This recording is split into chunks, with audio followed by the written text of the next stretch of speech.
E o nosso segundo assunto de hoje, Matheus Fiore, de alguma maneira ele se completa com o que a gente acabou de falar com relação à questão palestina, que foi um assunto, inclusive, que a galera comentou muito quando a gente falou na semana retrasada com relação a isso, com relação à treta com a Rachel Zegler. Sim, né? Porque ela se posicionou pró-Palestina, Gal Gadot sionista, já prestou serviço militar e tudo. E aí as duas ficaram meio assim, né? Pá. O marketing escolheu só a Gal Gadot pra divulgar o filme. Virou meio que Emília Pérez, Sim. né? Porque a atriz principal é a Branca de Neve, mas a Branca de Neve saiu de jogo, né?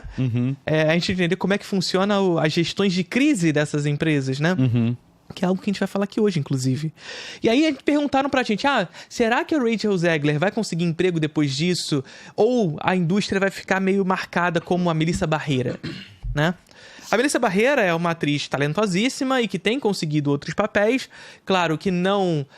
não do tamanho do protagonismo do Pânico 6. E não do tamanho que a Rachel Zegler tem, porque a Rachel Zegler fez filme com Spielberg, depois fez com filme... agora a Branca de Neve com a Disney, etc. Aliás, mais uma vez, a gente precisa começar isso tudo dizendo assim: o culpado de tudo isso é Steven Spielberg. Godard tinha razão. O culpado de tudo é Steven Spielberg. O culpado de quê? O assunto é esse. Porque Melissa Barrera posicionou-se mais uma vez na internet, nos seus stories, contra uma jornalista em específico da Variety. Tatiana Siegel, eu acho. Isso. Tereza? Tatiana, né? Acho que é Tatiana. Siegel. Que era, pelos stories que ela apresenta, uma repórter que publicou notícias atrás de notícias sobre o posicionamento dela, Melissa Barrera, com relação à pró-Palestina. Ela foi a primeira pessoa que noticiou criticando a Melissa Barrera por se posicionar pró-Palestina. E depois, massivamente, replicava inúmeras notícias sobre esse assunto. E detalhe também importante que ela tá repetindo isso com a Rachel Zegler, e ela faz de um jeito que ela tenta pintar uma imagem de que é uma artista difícil de se trabalhar, que ela é difícil no set, que ela é uma bomba relógio. Sim. Ou seja, já queimando a garota só porque ela é pró-Palestina. Só que a grande questão é que existem motivos pra isso. Mas antes disso, Focas, você consegue botar na tela aí pra gente as notícias? Enquanto o Focas bota, só queria falar aqui pra vocês que o Carioca em Fúria está assistindo a gente pelado. Então tá. Sem bermudinha? E ele quis falar isso pra gente mandando superchat. Olha, que delícia. A impressão que a bermudinha ela pode ficar também no varal, ela não precisa estar vestida, né? Você pode estar nu e a bermudinha... Mas aí pra ter a bermudinha tem que virar membro. Exato. Né? Aí estão as reportagens da Melissa Barrera nos stories, né? São 3 reportagens dela e uma mostrando da Rachel Zegler, mostrando que é a mesma Tatiana Siegel que está apostando contra a Rachel Zegler. Né? A primeira ele falando que é a estrela demitida da franquia Pânico e os clientes estão... As agências que agenciavam ela estão demitindo... Opa! Perdão, desculpa. Não, relaxa. Estão demitindo ela. Na outra tá falando o quê? Melissa Barrera's fired from screen. Mais uma vez. Discurso de ódio. Por um debate acalorado. O que é justamente com relação à questão pró-Palestina. Ela acende não só a pró-Palestina, porque a Melissa Barrera ela se posiciona sobre vários assuntos, sim, inclusive, que a reacendem questões polêmicas na internet, né? Enfim. E a mesma Tatiana Siegel. E aí a última tá falando dentro da Disney o fiasco da Branca de Neve, com ameaças de morte, segurança reforçada e um guru da mídia social. Sugerindo um guru de social media para Rachel Zegler. Enfim. E aí é essa parada, né? Sugerindo um guru de redes sociais, mídia para ela, ou seja... Para ensinar ela a não se comunicar, né? Não se expressar. Não fala muito. Né? Assim, quem não tem que falar muito é a Gal Gadot, cara, não é ela. Começa por aí.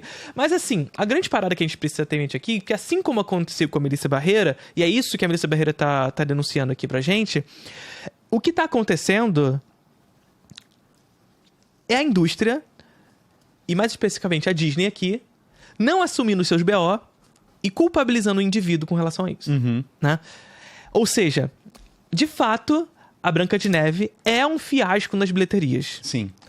Só que assim como essa galera da cultura woke essa galera que acredita em fantasminha, que acredita em Papai Noel, a Disney está se posicionando justamente, aderindo a esse tipo de comentário, dizendo assim, a culpa do fiasco de A Branca de Neve é de Rachel Zegler. Sim, é uma tática muito antiga da imprensa ruim, né? Você vê, por exemplo, a matéria super negativa sobre o filme. Qual a imagem que tá na capa? Não é da Gal Gadot, não é da Disney, é da Rachel Zegler, sabe? Rachel Zegler. E a questão de ética jornalística. Uma vez eu fiz um curso que a gente aprendia o seguinte...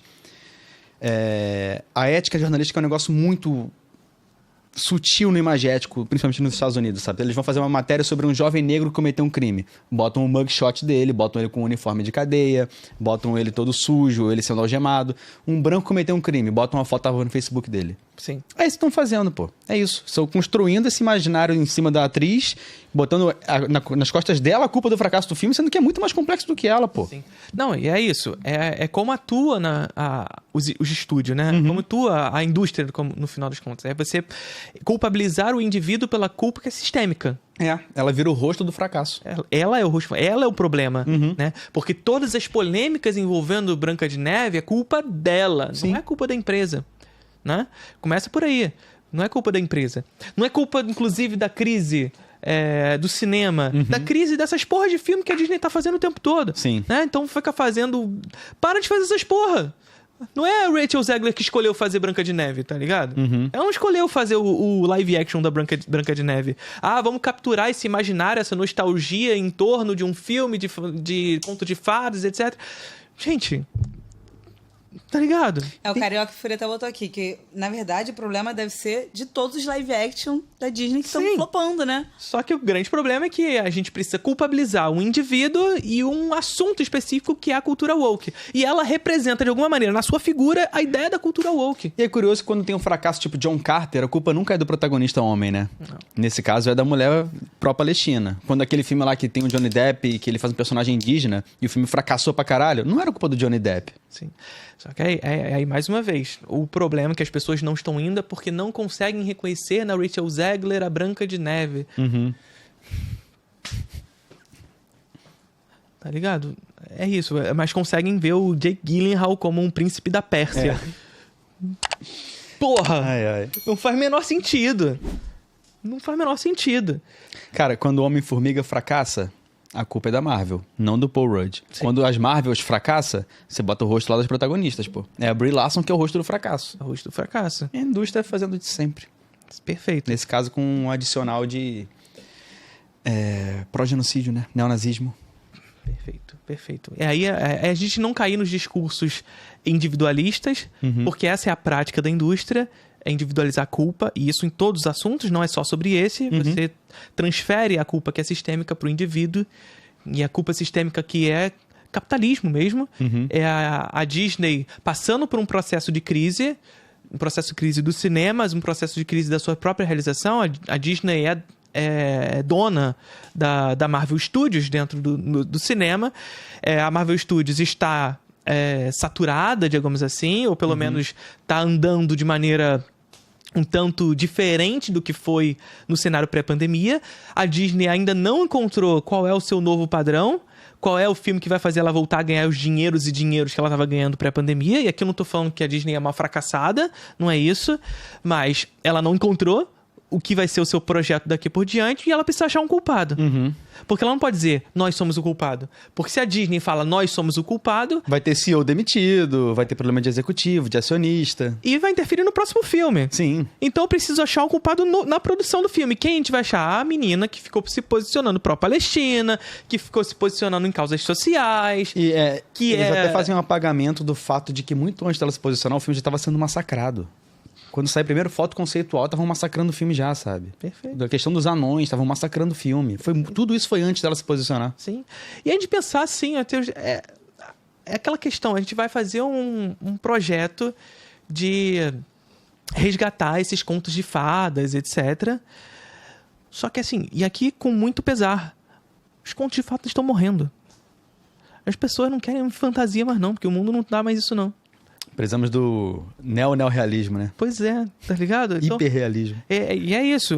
Na verdade, a partir de meados do início do século XXI, as pessoas aderiram a essa lógica realista, e aí realismo aqui não é, mais uma vez, o neorrealismo, aquele negócio de verdade, mas uma suposta ideia de maturidade nas encenações. Sim. Que o Conto de Fadas não cabe. Então as pessoas já enxergaram.